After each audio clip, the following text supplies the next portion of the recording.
یہاں کامیابی کا اعلیٰ معیار نہیں بیان کیا جا رہا بلکہ اس کا کم سے کم معیار بیان کیا جا رہا. میں ذرا توجہ دلاؤں گا اس بات کی طرف. سطحی طور پر ذرا ہو سکتا ہے کہ اس میں کوئی مغالطہ پیش آ جائے. تقابل کیجئے ذرا. ایک سورۃ العصر ہے، والعصر ان الانسان لفی خسر الا الذین آمنوا وعملوا الصالحات وتواصوا بالحق وتواصوا بالصبر. ایک سورۃ التین ہے، والتین والزیتون وطور سینین وہذا البلد الامین لقد خلقنا الانسان فی احسن تقویم ثم رددناہ اسفل سافلین الا الذین آمنوا وعملوا الصالحات فلہم اجر غیر ممنون. اب ان کا تقابل کیجئے. سورۃ العصر یہ بتا رہی ہے کہ سب لوگ تباہی میں ہیں سوائے ان کے جو 4 شرطیں پوری کریں. سورۃ التین میں اول تو صرف 2 شرطیں بیان ہوئی، 2 بیان نہیں ہوئی. کام ہلکا ہو گیا نا، آسان ہو گیا. یہاں 4 ہیں، ایمان، عمل صالح، تواصی بالحق، تواصی بالصبر. وہاں ہے ایمان اور عمل صالح صرف. نمبر 2 یہ کہ وہاں فرمایا گیا فَلَهُمْ أَجْرٌ غَيْرُ مَمْنُونَ، ان کے لیے تو بہت بڑا اجر ہے جس کا سلسلہ کبھی منقطع نہیں ہوگا. اور یہاں کہا جا رہا ہے وہ کامیابی ناکامی سے بچ جائیں گے. مستثنیٰ ہے کس سے؟ ان الانسان لفی خسر. یہ بالکل ایسے ہی ہے جیسے کہ کسی کو آپ بچے کو، طالب علم کو کہیں محنت کرو، کوشش کرو، فرسٹ ڈویژن میں پاس ہو جاؤ گے، اور کسی سے آپ یہ کہیں کہ محنت کرو، کوشش کرو ورنہ فیل ہو جاؤ گے. اب ان دونوں کے درمیان جو فرق ہے وہی فرق ہے سورۃ التین میں اور سورۃ العصر.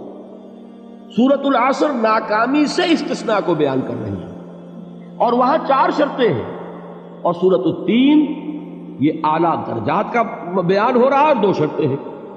اس کو قرآن مجید کی اصطلاحات سے بھی اللہ کرے کہ آپ واقف ہو جائیں. ایک کو ہم کہیں گے کہ ایک پر انذار کا رنگ ہے اور دوسرے پر تبشیر کا رنگ ہے. یہ 2 الفاظ بارہا آپ نے پڑھے ہوں گے. سورہ بنی اسرائیل میں فرمایا حضور سے مخاطب ہو کر وَمَا أَرْسَلْنَاكَ إِلَّا مُبَشِّرًا وَنَذِيرًا، اے نبی ہم نے نہیں بھیجا آپ کو مگر بشارت دینے والا اور خبردار کرنے والا بنا کر. سورہ کہف میں جمع کے صیغے میں آیا وَمَا نُرْسِلُ الْمُرْسَلِينَ إِلَّا مُبَشِّرِينَ وَمُنذِرِينَ، ہم نہیں بھیجتے رہے اپنے رسولوں کو مگر مبشر اور نذیر بنا کر. حضور کے بارے میں فرمایا اِنَّا أَرْسَلْنَاكَ شَاهِدًا وَمُبَشِّرًا وَنَذِيرًا. جمع کے صیغے میں سورہ نساء میں فرمایا رُسُلًا مُبَشِّرِينَ وَمُنذِرِينَ لِئَلَّا يَكُونَ لِلنَّاسِ عَلَى اللَّهِ حُجَّةٌ بَعْدَ الرُّسُلِ وَكَانَ اللَّهُ عَزِيزًا حَكِيمًا.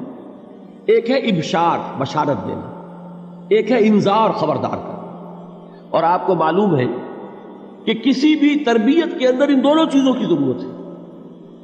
کبھی ایسا ہوتا ہے کہ ڈانٹ ڈپٹ کی ضرورت پیش آتی ہے، دھمکی کی ضرورت پیش آتی ہے، باز آ جاؤ، اپنے رویے کو درست کرو ورنہ پکڑ ہوگی، سزا ملے گی. کبھی آپ شاباش دیتے ہیں، ہمت کرو، گھبراؤ نہیں، تمہارے اندر صلاحیت ہے، مایوس نہ ہو، ہمت تمہاری کیوں جواب دے رہی ہے، تم بڑے ذہین ہو، محنت کرو، بڑے اعلیٰ درجات ملیں گے. قرآن مجید میں یہ دونوں رنگ ہیں جو اختیار کیے گئے، ایک تبشیر کا رنگ ہے، ایک انذار کا رنگ ہے.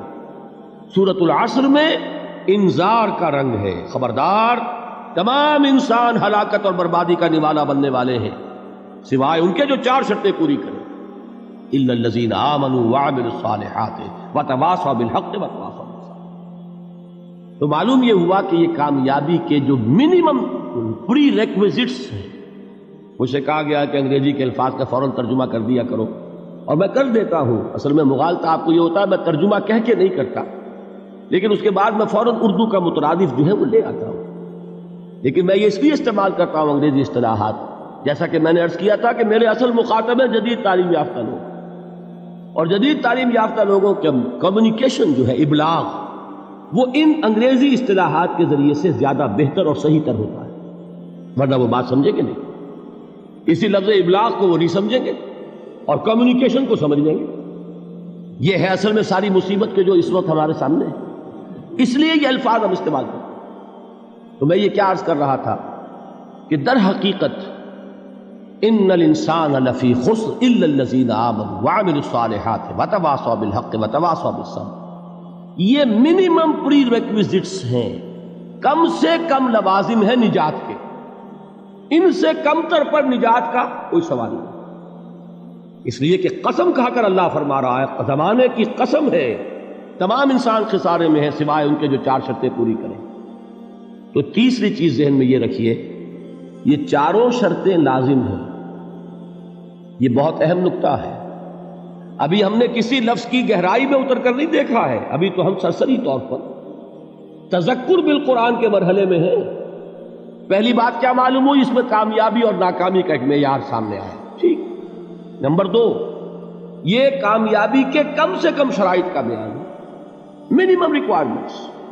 میں نے ایک مرتبہ ایچسن کالج لاہور میں جب تقریر کی سورۃ العصر پر، تو طلباء کے ذہن کی مناسبت کے اعتبار سے کہا کہ بھائی یہ فرسٹ ڈویژن کا بیان نہیں ہے، یہ تھرڈ ڈویژن میں کامیابی کا بیان ہے، اس سے کم تر پر فیلیور ہے، اس لیے کہ فرمایا گیا والعصر ان الانسان لفی خسر الا الذین آمنوا وعملوا الصالحات وتواصوا بالحق وتواصوا بالصبر۔ اسی کو میں نے اس وقت آپ کے سامنے رکھا کہ اس پر انذار کا رنگ ہے، خبردار کرنے کا انداز ہے، زجر کا، ڈانٹ ڈپٹ کا انداز ہے کہ اگر کامیابی چاہتے ہو تو یہ 4 شرطیں پوری کرنی ہیں۔